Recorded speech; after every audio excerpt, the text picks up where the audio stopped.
Viva Los Pumas. Viva Nicolas Sanchez.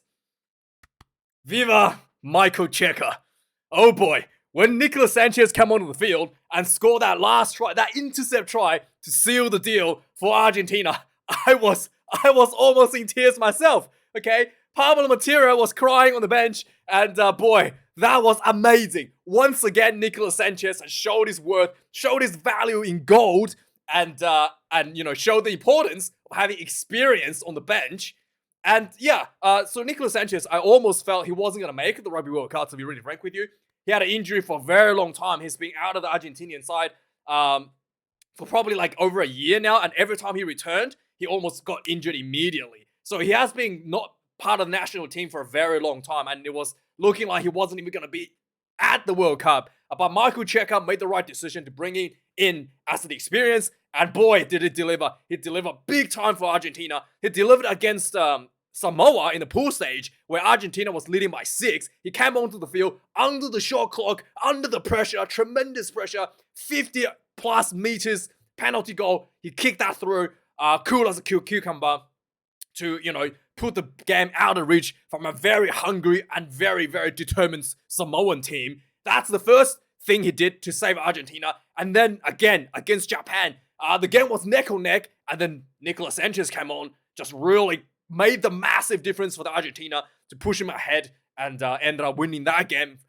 Big part of contribution for him to win that game for Argentina as well. And finally, this match against Wales, neck to neck. Argentina was only 2 points ahead. Any sort of penalty could have seen the Argentinians out of the World Cup. Sanchez came on, he read the play, looked at Costello and said, "Young gun, you're still got a few years of experience in you before you can match up against me."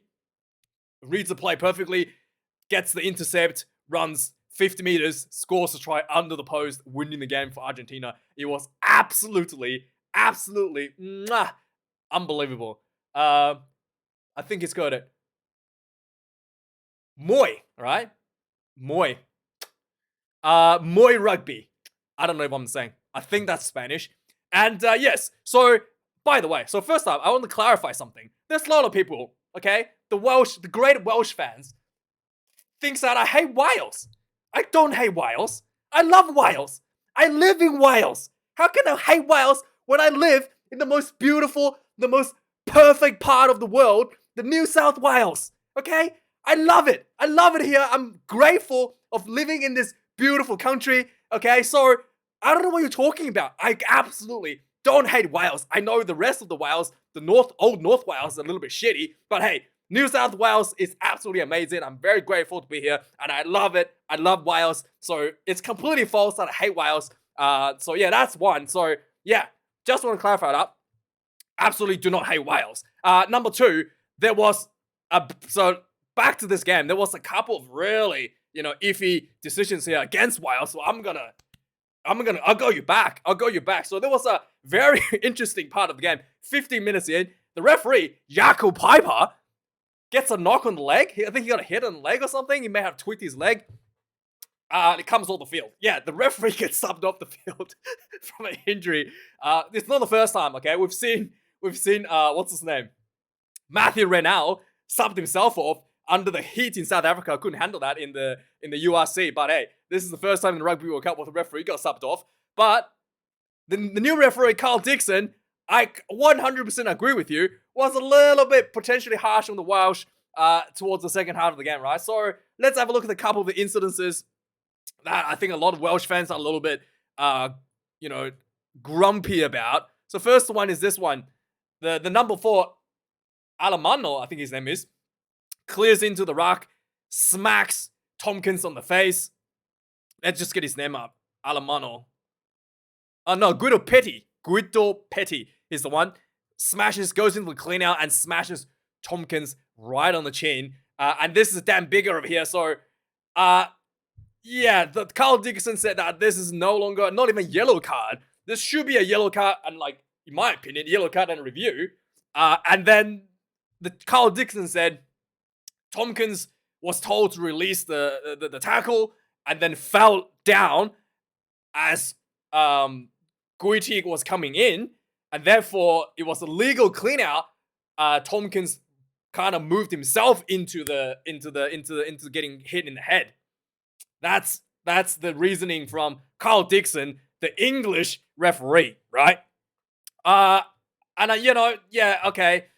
I'm good to this. I mean, it's good that this is not it's just straight up yellow card or red card. Carl Dickinson finally grew some balls because he's somebody that has known to just be issuing cards left and right, with no, like his business card. It's good to see that he finally grew some balls and learned to find this, to reason with himself, to find this, I guess this, to find a reason to not give out cards like he normally does. But then again, I think he's a little bit inconsistent. And also, look at this guy. Look at this guy. Look at this guy pushing Bigger into the tackle. How dare you? That should be a red card right there. How dare a prop? What's his name? Francis, I think his name is. Thomas Francis pushing Bigger into the breakdown. Gets Bigger smacked in the sternum. You never do that to your 10. Come on, mate. That should be a red card for Wales. For Thomas Francis, in my opinion. And then again, there was another situation, which is this one. So this one here, this is just before Argentina scored as well. So this incident led into not a penalty at all. In fact, this wasn't even a penalty. Argentina had a penalty advantage, so this went back to the penalty advantage, and then which should have probably been reversed in ordinary sense, that if this was a head collision yellow card review, this would have been reversed. But it wasn't, so it was considered played on by Carl Dixon, which went back for a penalty advantage to Argentina, which led to this moment, right? This moment in the game. This moment, let's just try get this up a little bit, right? This moment, 67 minutes into the game, Dan Bigger is looking at it, and this next phase from this bit here, Argentina scores, right? So you can see the ball seems to be out of the ruck, and this guy, Thomas Francis, I think his name is, Dylan Lewis. Dylan Lewis goes in to pick up the ball, and the Dan Bigger starts screaming at the referee, "Holding on, sir, holding on." And then it looked like this guy here, and I think this one might be Petty. He basically rolls onto the ball and then rips the ball back into Argentina's side. And then Bigger starts screaming, playing the ball on the ground, sir. And Carl Dixon completely ignores him. And then the very next phase, Argentina scores a try. And Bigger is screaming furiously at the referee. First of all, I think it's pretty obvious what the issue is. Bigger wasn't screaming loud enough. Clearly the referee couldn't hear him. Bigger really need to make sure that his screams are a little bit louder so the referee can hear him. Because I don't know why the referee didn't call it. If Bigger was right about these incidences, I'm sure the referee, if he's screaming a little bit louder, the referee would have heard him and would agree with him. But unfortunate, the referee didn't hear him, and it was a try given to Argentina, which put Argentina 2 points ahead of the game. And then finally, the game was neck to neck. Bigger has to limp off the field as much as he liked to play.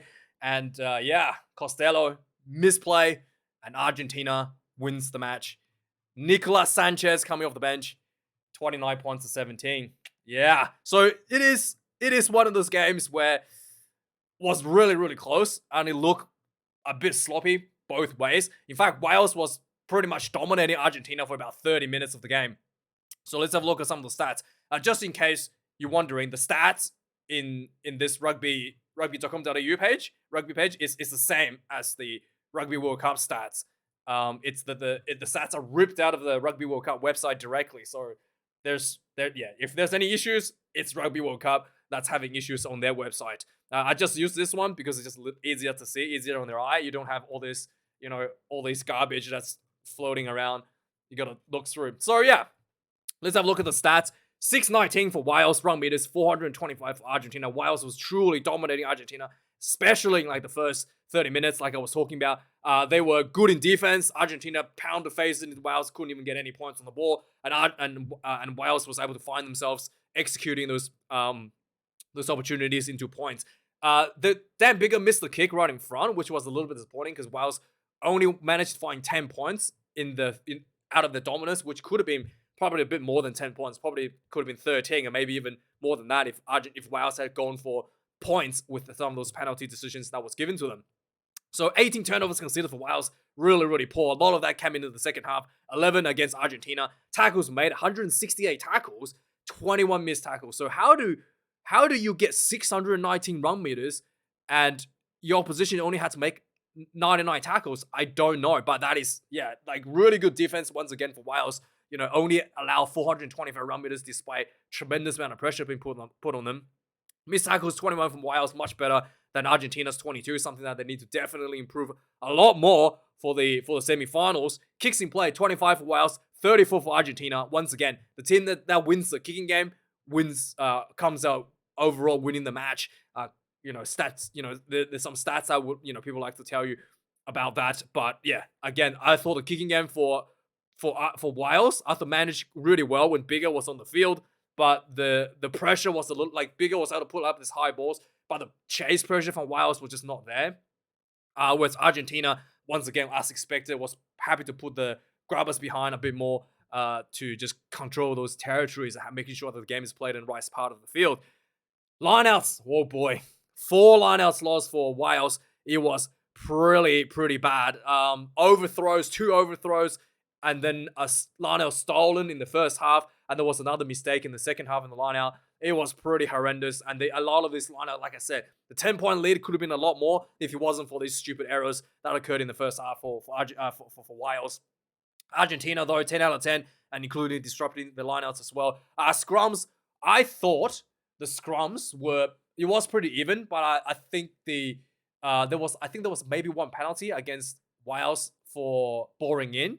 I thought it was a bit 50-50 in that call as well. So overall, I felt the scrum was quite even. Penalties considered, this is Wales really starting to fall apart. Where Argentina was able to get themselves back get themselves back into the game after being 10 points down.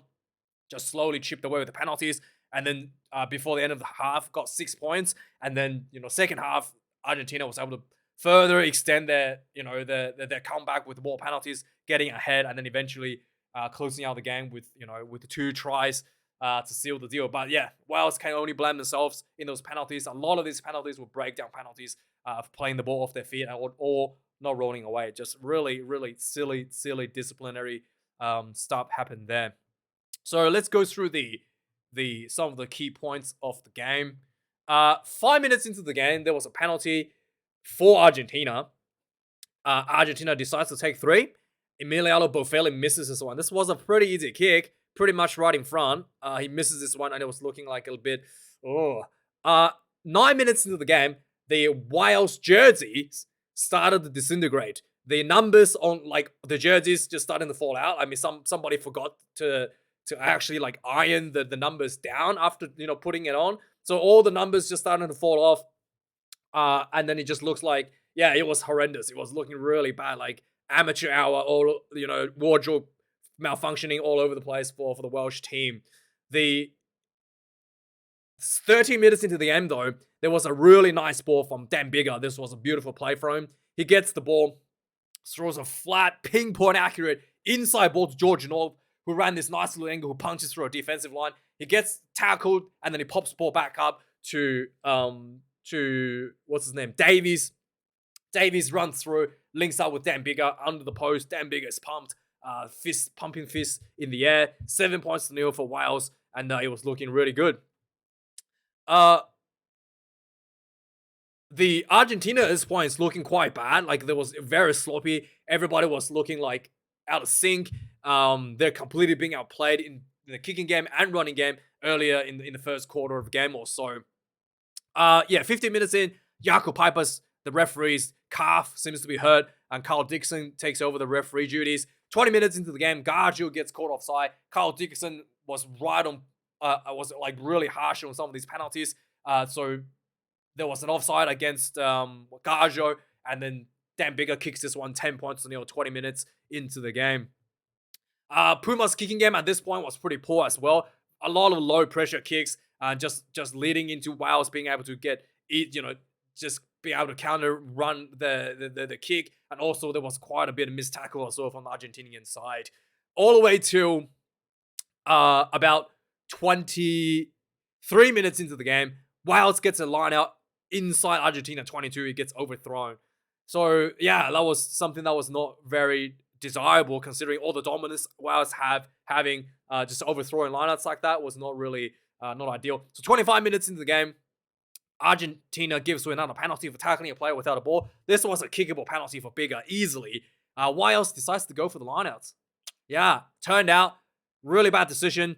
This lineout was stolen by Argentina. So that was 3 points completely thrown away immediately for Wales. So again, the gap, instead of being 10 points, could have been, 13 points at this stage.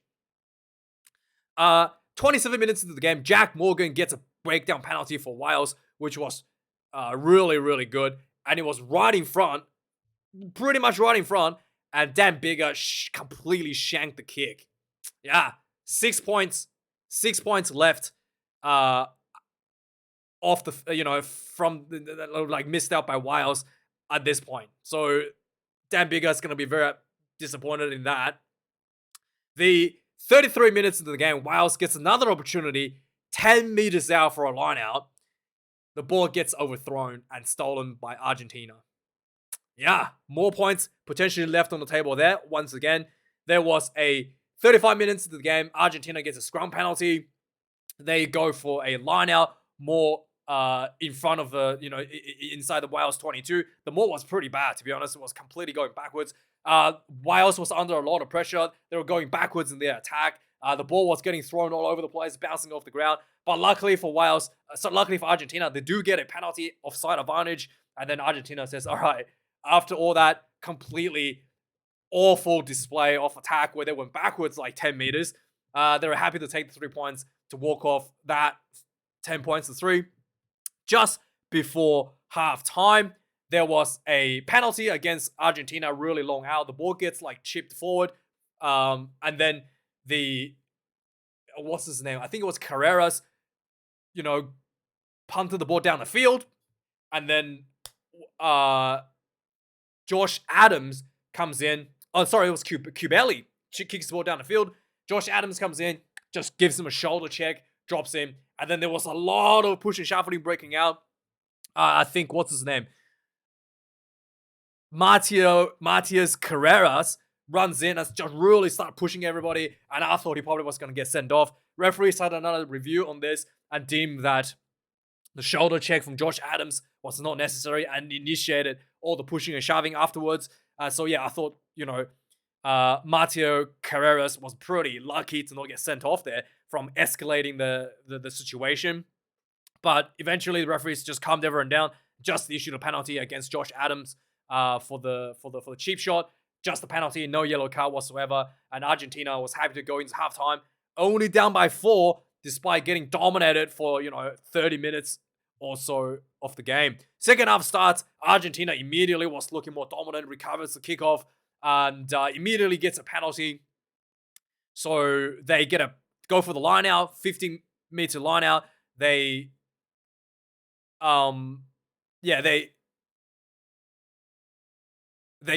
go for the 15-minute line out. They get another penalty, and then they take first 3 points on the ball. Only 3 minutes into the second half, right? So scoreboard is now 10 points to 9. Argentina only down by 1. Literally 3 minutes later, another penalty to Argentina at the breakdown. This was a pretty far one, 55 meters right down center field. Emiliano Boffelli kicks this one, and Argentina takes the lead, 10 points to 12. So at this point, you can see the panic is starting to set in a little bit. For Wales, there's a bit more urgency, and finally starting to wake up to the fact that it's a quarterfinal match, and the game is settled down a little bit. 56 minutes into the game, Thomas Williams finds himself a gap around the rock. So Dan Bigger was running into the 10 channel. It looks like Thomas Williams was going to throw the ball to Dan Bigger. And then he just sort of did a dummy and then ran himself and went straight through center field. And then it was a nice decoy, I guess, by Bigger. Try time for Wales. Gets himself back in front. 17 points to 12. The structure in the Argentina attack is looking a lot better now in the second half. Everybody is looking more structured. No one's a lot cleaner with the handling as well. No one's just like throwing the ball to the ground sort of thing. They so yeah, it was it was looking a lot better for Argentina, and they were building, and they got a more penalty advantage for not rolling away, kind of in kickable range. They built that into more pressure instead of taking 3 points right now because they're try behind. And then 63 minutes is where Guido Petty shoulder hits into Tompkins, where referee says no penalty, play on. And then 64 minutes, so the Argentina goes back for the penalty advantage. They, instead of going for the 3 points, they decide to go for the 5, and they just they go for the maul. The maul gets stopped. They get a penalty again. They go for the line out, go for the maul again, and that's stopped again. Argentina was 5 meters short, really close, piling in a lot of pressure. There was a penalty for offside, and then Bigger is screaming at the breakdown.